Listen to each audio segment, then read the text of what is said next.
Doma Sports Talk worldwide with some news from the world of boxing. So y'all know what time it is. You ain't in a rush to get concussed. Now, concussion. When I like to talk about these two guys, that's the epitome of concussion. Two former heavyweight champions, Deontay the Bronze Bomber Wilder, one of the hardest punchers the world has ever seen, especially when you're talking pound for pound, because he's a very light guy but knocks people out since he's been boxing. That's Deontay Wilder, right? Two-time heavyweight champion. What he got? 10 title defenses. Bad boy. Then you got Anthony Joshua on the other side of the pond. Also a bad boy, right? Knocking out a whole lot of people, right? Won the title 2 times, and they had 3 belts. Anthony Joshua. Now, bam, we in the house with the Toji, right? Because these guys were supposed to be fighting years ago, right? And I rolled with Deontay Wilder since then, right? And matter of fact, since seeing him some of the first times and watching this guy, come in and just total novice, knocking people out and being that skinny and just really not really knowing what the hell he's doing, but still knocking people out, getting the results. I was like, yeah, you can roll with that guy. And also his character of wanting to fight anyone and testing himself. If you're not with that, I don't know why you wouldn't be. But okay. Plus he's knocking, again, everyone out, being lighter than them. Most of the time you're gonna like that. If not, there's probably some other issue running on, going through your veins, but we ain't gonna get into it yet. But when it came to him and Anthony Joshua, Deontay Wilder had 1 title, Anthony Joshua had the under 3 on the other side of the pond, and then in Europe and in England and stuff. So, Anthony Joshua had a lot of, the hype train was behind him a lot, and, so they loved him. And so when they got into negotiations, all right, it was a big issue. And when those negotiations was going on, back in the day, I'm thinking, well, Anthony Joshua don't want to fight this guy because he would.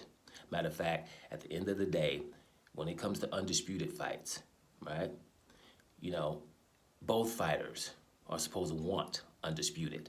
And every time we get close to undisputed, there's one who obviously doesn't want it, right, through negotiations. Like, for example, Canelo and Demetrius Andrade, that could have been undisputed in the middleweight division. And there was a lot of money involved, $40 million for Canelo. And he just ignored Demetrius Andrade and went up here and fought Sergey Kovalev on 8 weeks' notice and was okay with it, talking about he was there to be great, right? But being the first Mexican middleweight undisputed is not daring to be great, right? But it was, we're going to ignore Andrade and keep it on moving. It's similar with Anthony Joshua and Deontay Wilder. I would be neutral here, but I'm just telling you that at the end of the day, I always thought Anthony Joshua was at fault here. And it's from things that I've seen. A lot of people think, well, you're American, you going with Deontay. Well, no, not necessarily. Lennox Lewis is my favorite heavyweight of all time. He's British and Jamaican and Canadian, So who gives a damn? Who's awesome is awesome. When it's him versus Mike Tyson, I'm Lennox Lewis all day. And anybody else. So it wasn't about that. But it was just people who who were trying to fight. Lennox Lewis was trying to fight Riddick Bowe throughout the years, and that never happened. And Riddick Bowe was at fault, in my opinion. You see what I'm saying? So it doesn't really matter where you come from. I think if it's planet Earth, I really don't give a damn. If you're Earthling, that's what's important. Against another species, I'm down with the Earthling. That's why I make my differences. But if you're from Earth, then it doesn't matter. Bottom line is you can look as a grown man who wants to fight and who doesn't. So, we didn't get that fight between Anthony Joshua and Deontay Wilder. Joshua was at fault, in my opinion, I repeat. And, and even to today, we were expecting them to fight in December. And I think Anthony Joshua's team is dragging their feet on that. And that's why that's not happening. Deontay Wilder's been on board for 3 months now, at least. And it's not happening. Back then, we're going to talk about it. But what I'm going to do is I'm going to read an article from World Boxing News, right? World Boxing News I don't agree with all the time, right? But I've noticed that they are, that I've seen them say some things I don't agree with, but then sometimes they things I do agree with them, right? And this article was published in Europe.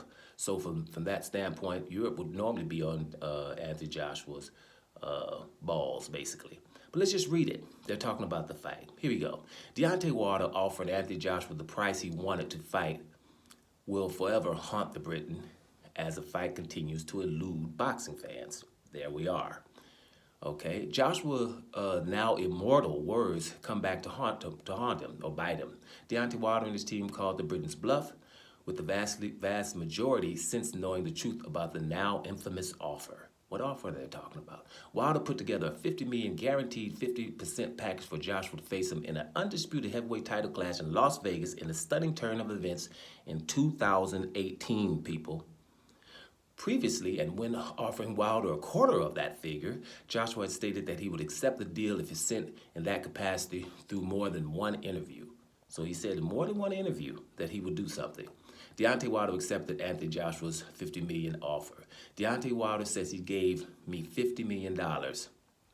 No, let me read this right. This is a quote from Anthony Joshua. Deontay Wilder, say he gave me $50 million. If he gives me $50 million, I'll accept that fight the next day. I swear. This is Anthony Joshua in one of his articles. So what happens? The Bronze Bomber found backing to make the deal. He put it in writing and sent a contract. Joshua never signed it. The British promoter, Eddie Hearn, believed at the time it was financial suicide for Wilder's representative.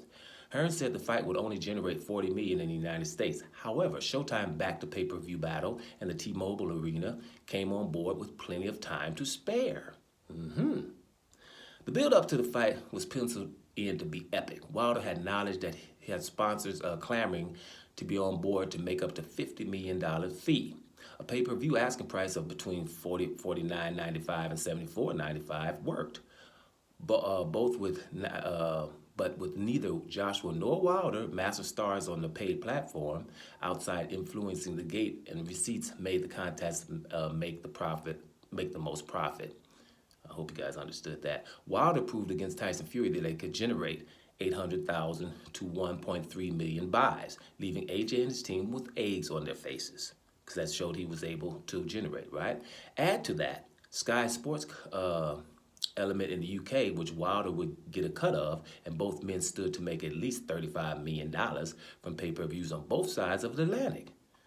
Throw in the gate that would have been well enough for all. Worldwide sales, sponsorships, and more would have been $25 million to $50 million, depending on Nevada's pricing. AJ blew it. But they blew it, and they are still blowing it now. The Saudis have pulled out, meaning Vegas could be the only savior. But 5 years on, can they still clear a profit? Let's stop there. Did we all know that the Saudis have pulled out of the AJ and Deontay Wilder fight that they were trying to do in December and then January? Why would the Saudis pull out? We know that Deontay Wilder ain't pulled out. He's been wanting that fight. So something is going on. Because when we hear Eddie Hearn and Anthony Joshua, we're just not hearing, let's the fight sign and we going with it. Are we? Right? It's highly doubtful now that both have lost 2 fights. Wilder took the first gamble.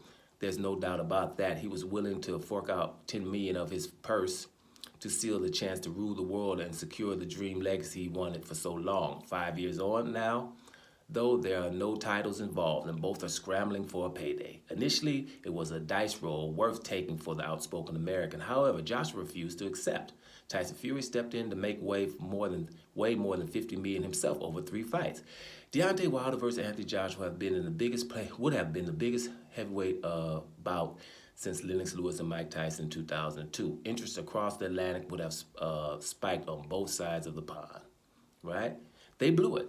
AJ rejected it, and everything has been downhill since. A year later, Joshua was smashed to pieces by Andy Ruiz Jr., but Wilder lost twice to Fury. What a waste. This is World Boxing News. Now let's remember this. Anthony Joshua Deontay Wilder asked to fight Anthony Joshua for 60-40. He was willing to take 40% as a champion. And remember, Deontay Wilder was a champion too. He was wanted 60-40. AJ's team rejected that, tried to give him a flat fee of under $10 million, right? Then it went up to $15 million, and when they wanted to offer $15 million to Deontay Wilder as a flat fee, Deontay Wilder accepted.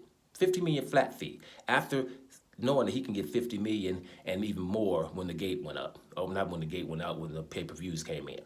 So he had to go from that to $15 million flat just to fight AJ, and accepted it. They didn't want to do it. AJ and them wanted to fight Povetkin.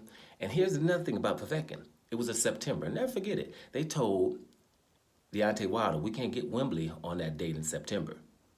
Do you know after the negotiations fell through, they fought Povetkin and Wembley at the place they said they couldn't get it?